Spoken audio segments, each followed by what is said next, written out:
Hello. Oh, I'm here. Hi, everyone, and welcome. I'm thrilled to invite everybody to session 5 of today, Alone Together, the I Becomes We. Well, actually, today was the power of I, but this session is called Alone Together, the I Becomes We.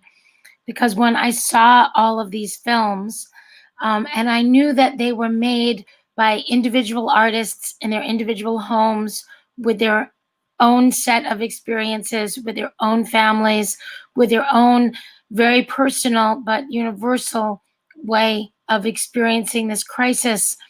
I thought, you know what? No one's really alone. We really are all together in this very, very strange way.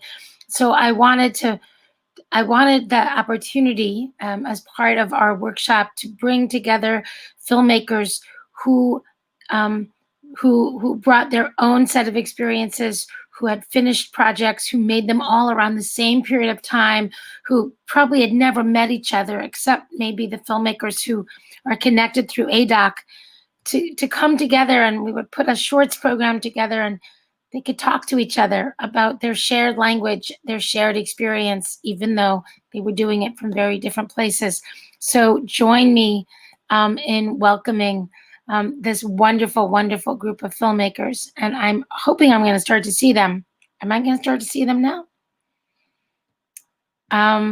And they are Sarah Kaki and Mohammad Reza Aini with Iranian Lockdown, and Laj Wegre, Together Alone, Risa Muramoto, An Unexpected Goodbye, Valerie So with Sewing in the Time of Coronavirus, Alex Cathedral with Back to Work, Aurora Brockman with Club Quarantine, and Liv McNeil with Numb. And here they are. They're all coming.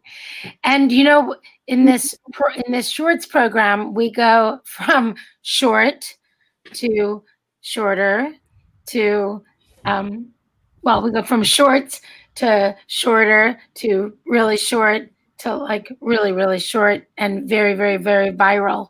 And they were all made in very different ways, different parts of the world, and brought to us through different kinds of platforms and different experiences. But you're all exploring something altogether. So it's really my great privilege to ask you to have a conversation with each other as filmmakers who have been working alone, doing your pieces, and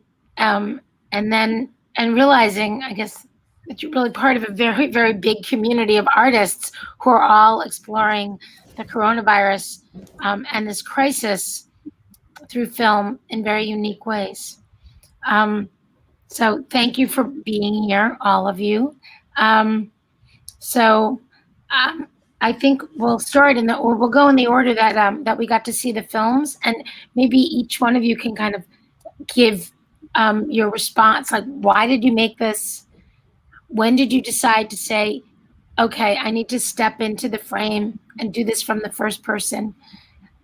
Something about watching your film in concert with all of these. So Sarah and Mohammed, we'll start with you. And then we'll hear from Robert Wynn and why the call to all the filmmakers who responded from ADOC.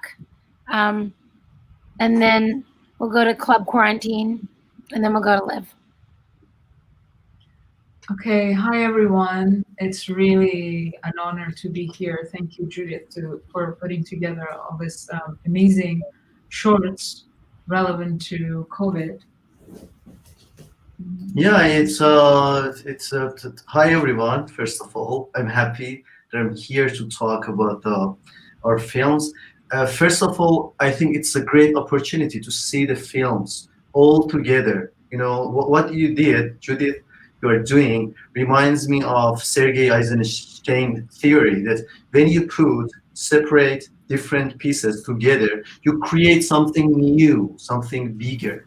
And with this program, you gave us, I think, a bigger idea about what is happening and I'm happy that I watched all the films. And now by watching them all together, I have new, fresh idea even about our film. And thank you for creating this chance. And I just wanted to add that COVID-19, I don't know if I should say fortunately or unfortunately, is really the most universal theme that we could even ever think about to make a film about or to feel related to with one another. And maybe I can speak a little bit about what got us into making this film. When COVID hit Iran, we were like everybody else, really trying to cope with this crisis. We were washing things regularly and really trying to stay home and getting bored. And then one day I was sitting at the kitchen table and asked Mohammed Reza, who's my partner and also filmmaker, why don't we just turn on the camera and see what happens? Why don't we just document ourselves? And this is, by the way, an idea that I never have thought about. I've never made personal films before, and it was really um, bringing a lot of fears. First of all, it felt like kind of unnatural at the first few days of filming, but when the news came that my unfortunately my uncle had passed away due to COVID, very naturally, this whole process became really like a healing process for us. We were no longer worried too much about how do we look, how does the frame look, or so on. We were really mostly just um, so observed with the whole relationship with the camera and how we can let the time pass and how we can capture ourselves as the time passes. Yeah, I believe sometimes we as filmmakers, we make films, and sometimes films change us. This by making this film, we had a lot of changes in even in our relationship. I think that now I love her even more than before because we started to know each other, to go deeply in what we are going to do in our life. And also, it's as Sarah mentioned, it was a healing process, in the time of crisis, and to cope with obstacles, what we are going to do. And I'm happy that we started to make this film, this personal film. So, Robert, how did ADOC decide to do this? What was sort of like the thinking, and what was the call that you made to the filmmakers within, your community? Yeah. Well, first of all, thanks for so much for pulling this together and including ADOC as a part of this event. It's great to have this platform and this way of kind of continuing to build community. So the thing about living in the time of coronavirus is anything longer ago than yesterday kind of gets lost in the mist of time. But I remember when, and the idea for this came about in relatively early on in the pandemic. And when the word pivot was still being used a lot, and we as ADOC, had this plan as maybe you just need to say what ADOC is so everyone. Sure.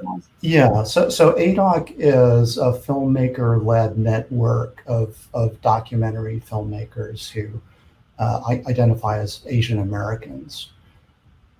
Started in 2016 at Getting Real, and started with for some reasons that are very much connected to the topic of this workshop, which is that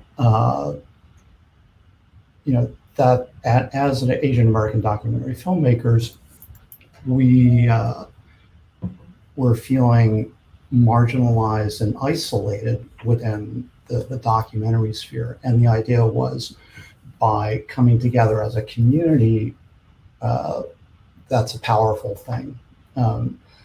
and that exists in the context where the idea of Asian America itself is it's kind of a political act, because it's not like there's an inherent thing that is Asian America.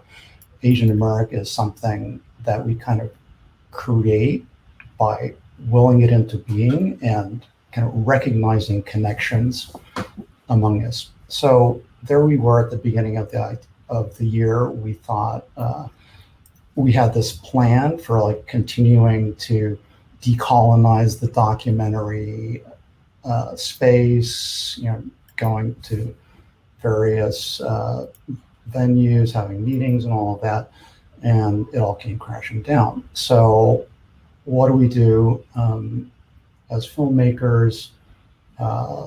Stories are a way of making sense of the world, and that was a moment when the world really needed making sense of. So we pivoted from the activities that we thought we were going to do to continuing to do what we can do as artists who use stories to try and make sense of the world.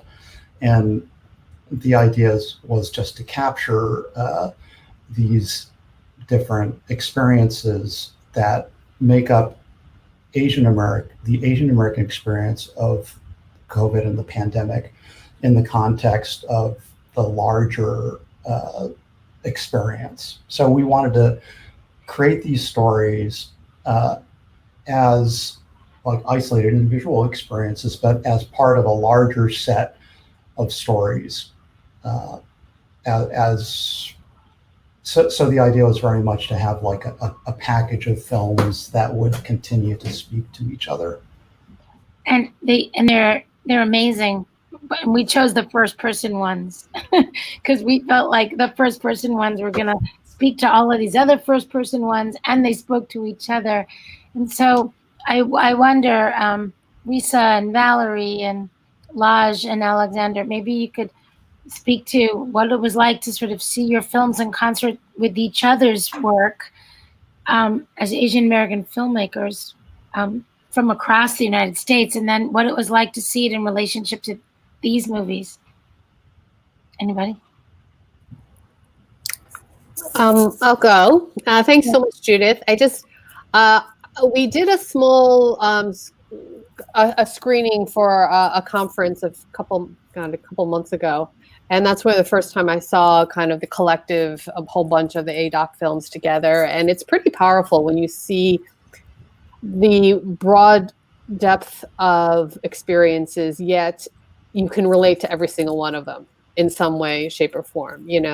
With Valerie, sewing, my aunt was sewing 100 masks, in a month, and I have with Alexander and Laj's films, I have friends who are in the medical field, and the stresses that they were having to just simply come home and trying not to, contaminate their families and stuff. So it's pretty powerful to kind of see it, in these 2-minute shorts, which is also very challenging as well, I think. But I did get to see all the films, and then I got to see those films prior to this panel. And again, I just love just kind of how community was kind of coming together or not, or how we were forced to try to figure out how to make sense of what was happening through your own experience. So it's yeah. And I love Liv and Aurora, how experimental you were being and using the technology, to express what was happening with you guys. And then, for Americans, Sarah Mohammed, I think that, Iran is a very foreign place for many of us here, because we hear so little, and everything that we hear about Iran is very one-dimensional. So it's so nice to see this very personal story and see that how common it is with what we're experiencing here.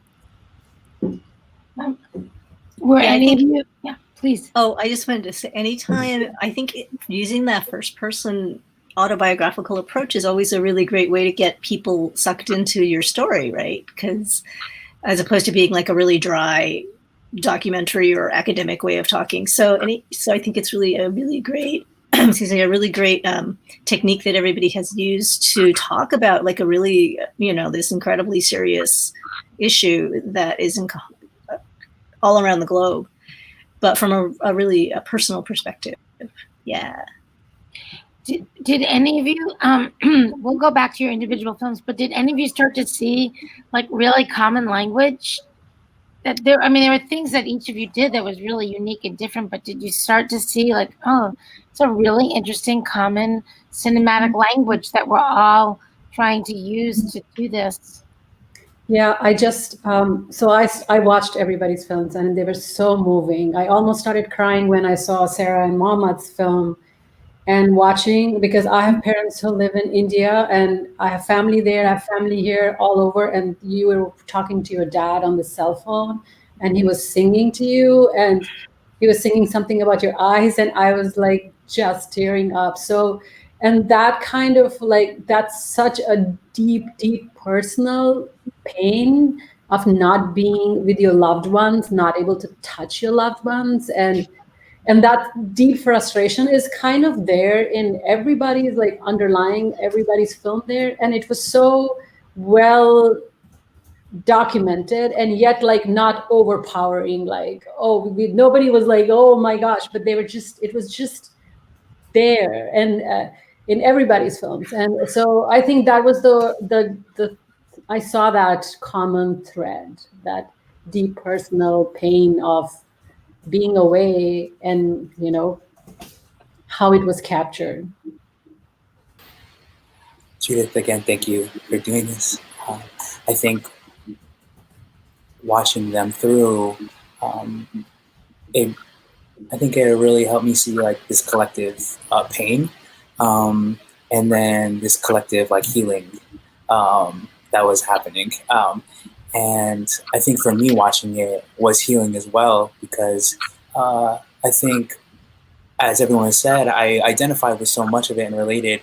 I think like being able to see and hear even like the stories of like healing of the therapy process of filming yourself and telling your story. I think I tried so hard to be strong and be like, no, like while I had COVID, like it's okay, like I have to protect my family, make sure they're okay.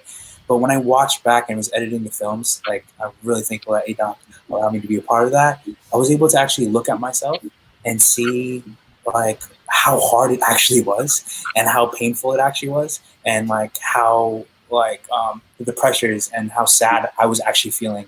But I was blocking that out because I was trying to be strong for everyone else. And so when I finally was able to step back and accept my pain, I think that was the first time I've ever been able to be like, oh, it's okay that you're hurting and you don't always have to be strong. And so then it really allowed me to share that. And I was able to see that with a lot of the other films and seeing everyone just come together and try to be there for one another, even when we don't know each other. So, yeah. So Aurora,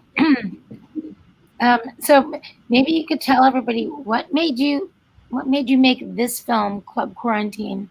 And when I saw it, I thought, oh my goodness, like I think that each person who's participating in the dance is in their own first-person movie on their own. Like every night that they do this, they're making their own first-person film because they're watching themselves and they're interacting with people. They are really alone together. They are really a we, but they're kind of making their own first-person movie. And then, of course, I thought it was your first-person movie. Anyway, tell us about it. It's such an amazing thing, and it's such an amazing thing. Like the fact that you're sitting next to Liv and the way that she made her first-person movie. The whole thing blows my mind. Anyway.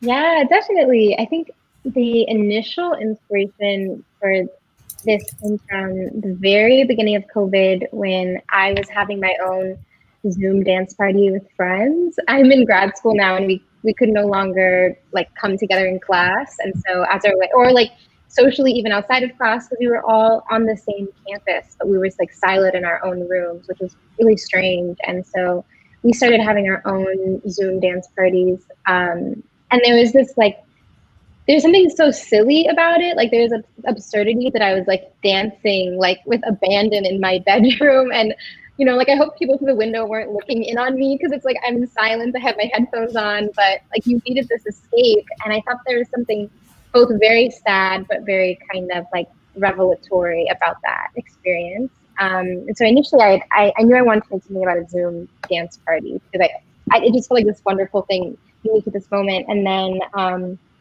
I heard about Club Quarantine, which is like specifically like a queer dance party, and I'm queer myself, and I joined the party, and I think that there's also something like specifically like a specific historical significance to that, because often nightlife has been a place where queer people find community, and where a lot of queer people feel safe, and one of the few refuges queer people have had. And so it was interesting to me that so many people, that like a queer community had developed in a club space, but online.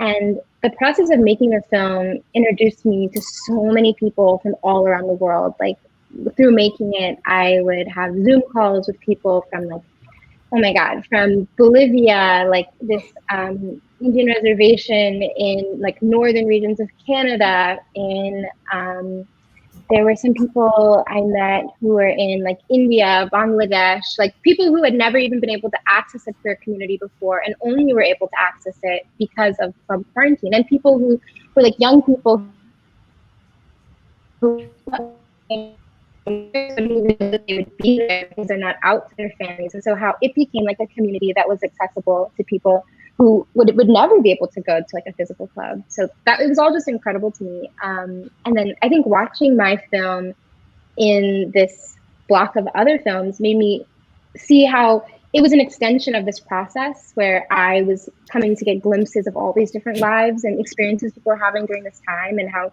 Club Quarantine was like a sort of a communal space to get glimpses of that and feel less alone. And this felt like just another extension of that sort of way of getting to see the perspective that we're all having, that's both very different but has so many similarities as well, like a similar loneliness and similar like yearnings for connection. So it was really beautiful. It definitely gave me a different perspective on my film that I really appreciate. Yeah.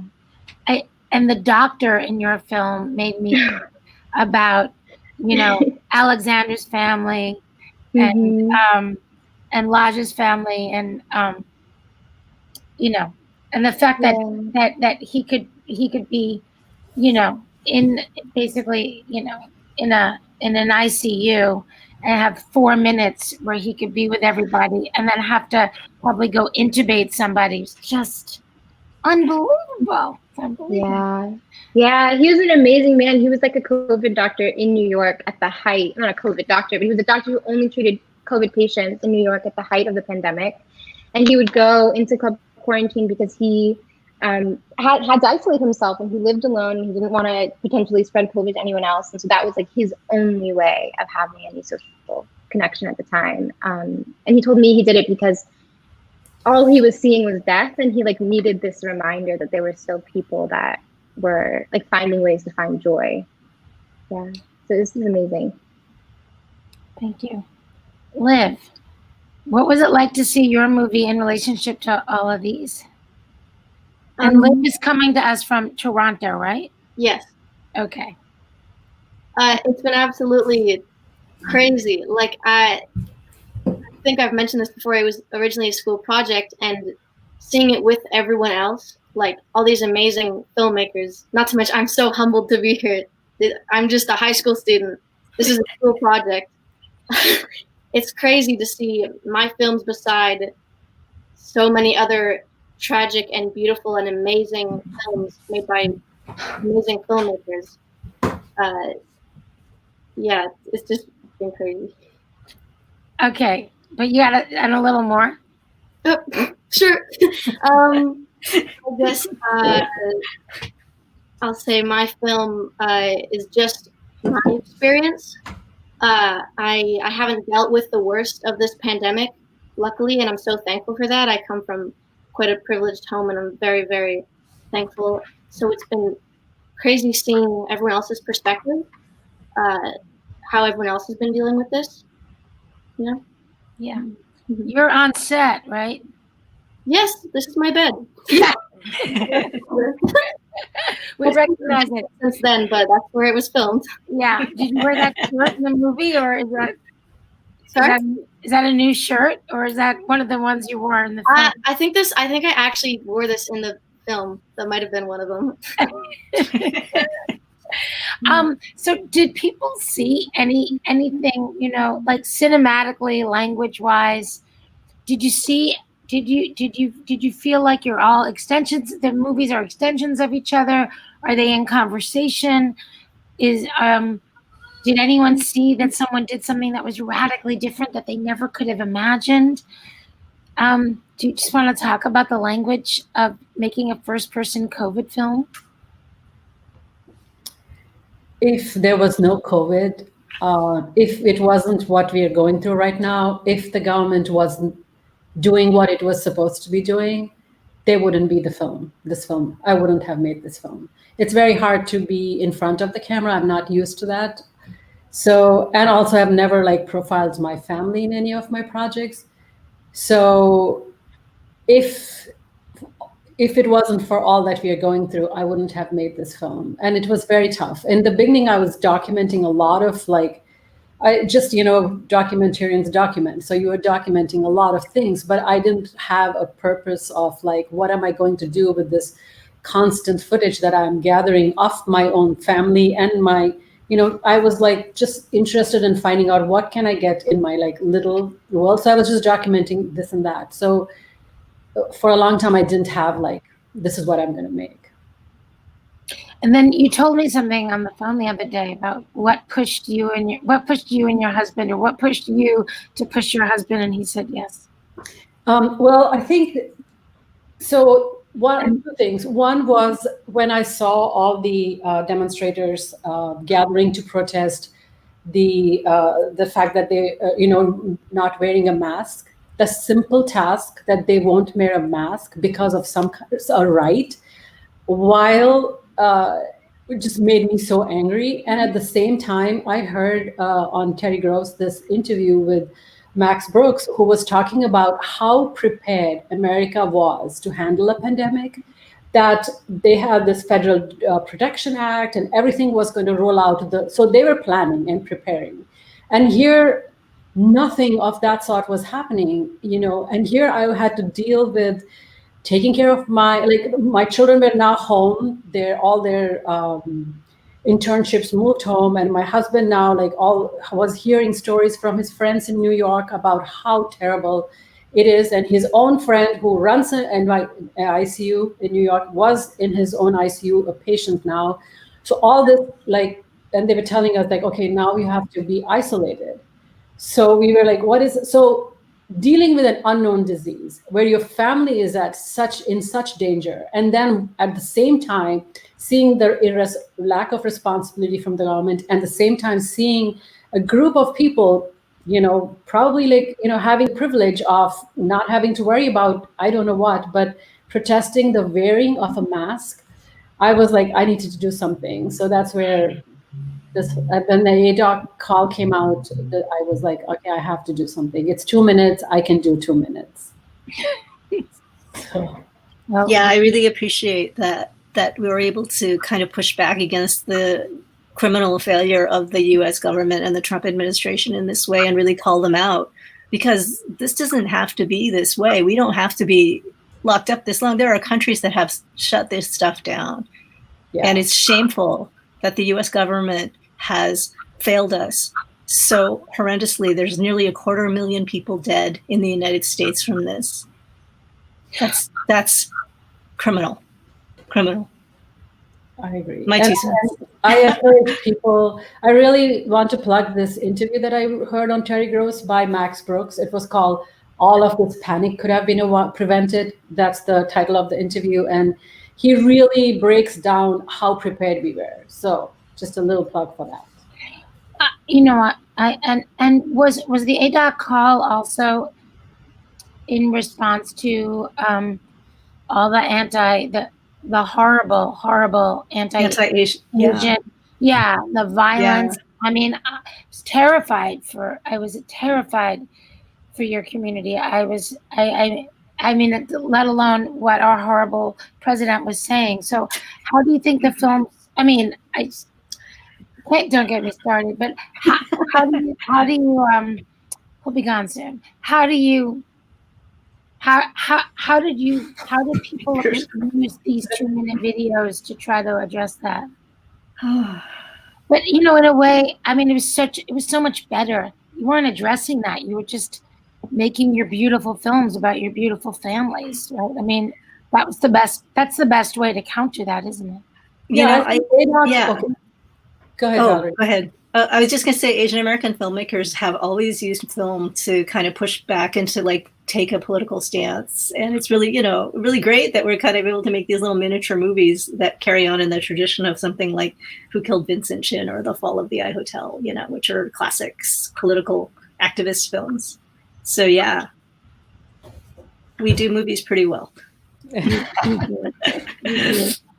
do. And Risa, I was so touched by your family and the ritual and the generosity of bringing us into the ritual, which many people have not had the grace and the good fortune to be able, not the good fortune, but really the good fortune to be able to be close. Like I know Shiva, but I haven't had the opportunity to see your morning rituals, and they're both familiar and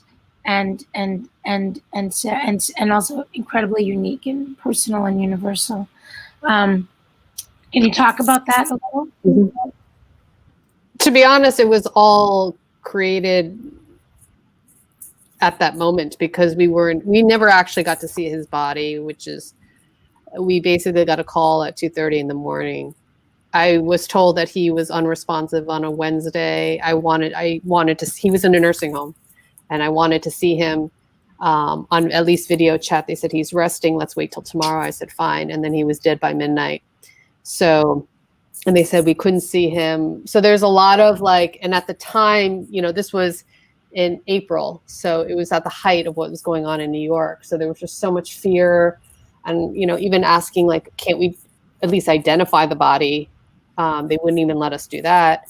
And so he was transported from the nursing home to a freezer truck in Brooklyn for a month. So they couldn't even cremate him for a month, which is, it was crazy. So he died on April 23rd and his cremation was May 22nd.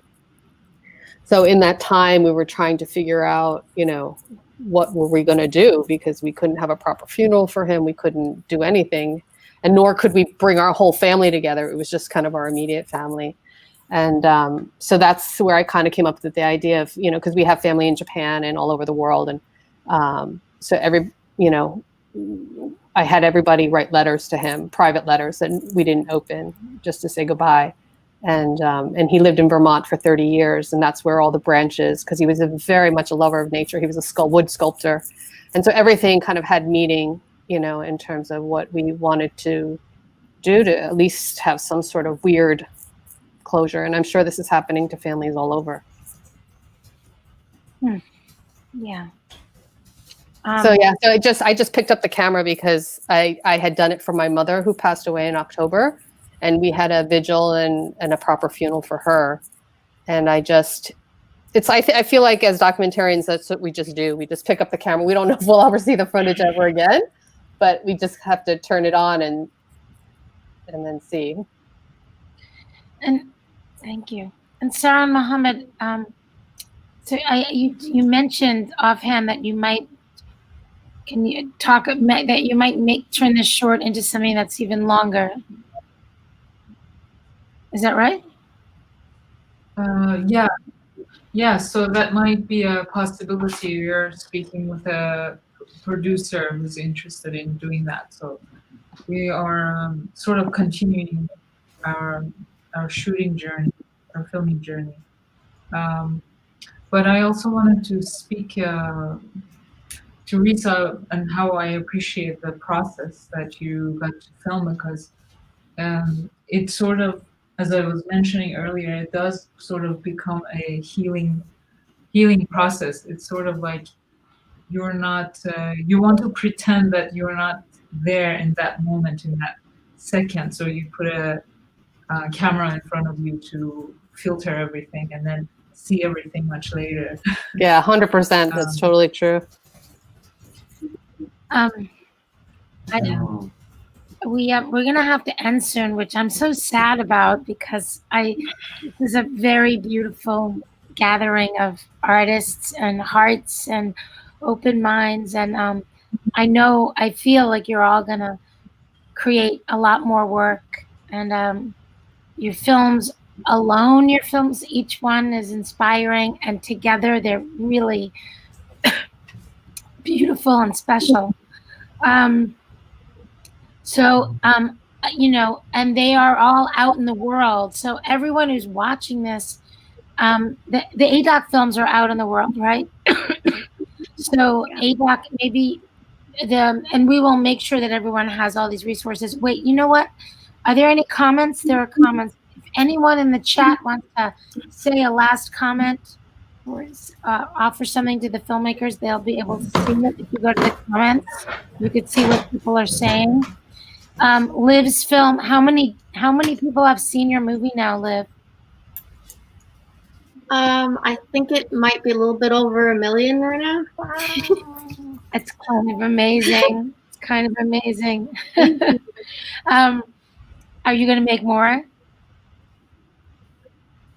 For sure. I just got back to school, and I'm gonna make a lot more art related to quarantine. Probably more films, definitely, and those will be. Well, I loved what you did. I mean, it's like sort of an amazing fusion of, it felt like a real fusion of potential narrative, animation, live action, stop action. It was great. It was really great. Oh, somebody's Cization Full just said it's 1.1 million. They checked it out.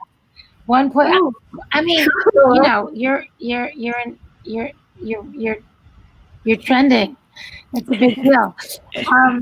And has that been crazy? I mean, I think your father told me in an email that you've been on a lot of news shows. Yeah, that's been really scary. So scary. There's been a lot of press about it. I've done a couple interviews. That's been terrifying. But it's I'm excited about it though, because it's opened me up to a whole new community of filmmakers like this right now. I would never know this could have happened. And I'm overwhelmed, but I'm very excited about everything. Well, welcome. Thanks. Well, and what's next for you, Aurora?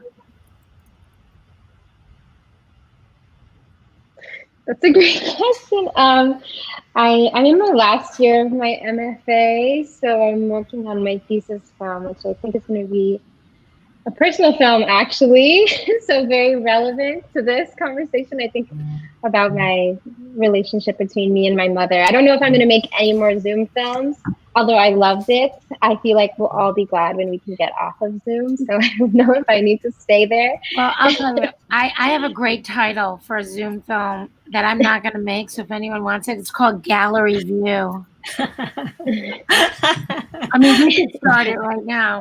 I think so, you're all welcome to join us this evening. You are all welcome to join us this evening. The public, I don't know if the public we're going to be looking at works in progress this evening after dinner.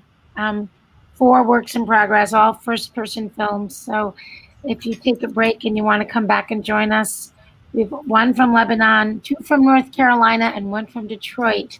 And they're all in the very, very early stages. And so they're all in the midst of the horrible thing we call creative chaos and that puzzle of not knowing and uncertainty if it'll ever come together. But you all know it comes together, right? It will come together. It will come together. So I'm glad that we came together. I can't believe I could say that like that, but makes me feel like Mr. Rogers. I'm glad that Judith, there's a couple of comments in the comment section. There are. Okay. Let me find out from my people. Can I have one more moment? Okay.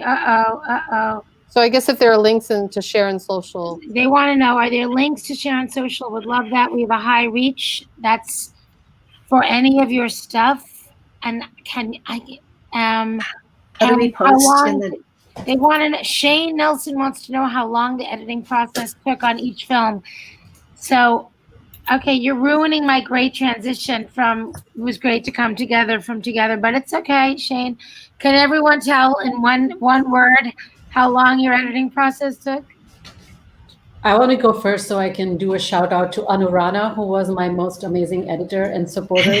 Without her, I wouldn't have done it because she was like, no, because many times I was like, I was going to give up. And she's like, you can do it. I'll give you one more day. Like, you can do this. I need one shot of this. So without Anurana, I wouldn't have moved ahead. So thank you, Anu. And it took around 3-4 weeks for making this. 3-4 weeks for 2 minutes. Get that? Okay. And but before we run out of time, I do want to thank you guys for inviting me to be on this, and all those films were so wonderful, all those filmmakers. So thank you. Thank you. Okay, we're going around the Zoom. Toss it to somebody. Come on. Actually, I think it's very important to talk about the editing process because, when you are making personal films, in editing process is a very hard process, especially And you for can relate to it. I'm yeah. sure. Your personal films, Judith. Yeah. I can relate to it. If I didn't have an editor, I'd still be in a fetal position with the film that came out in 1997. Totally.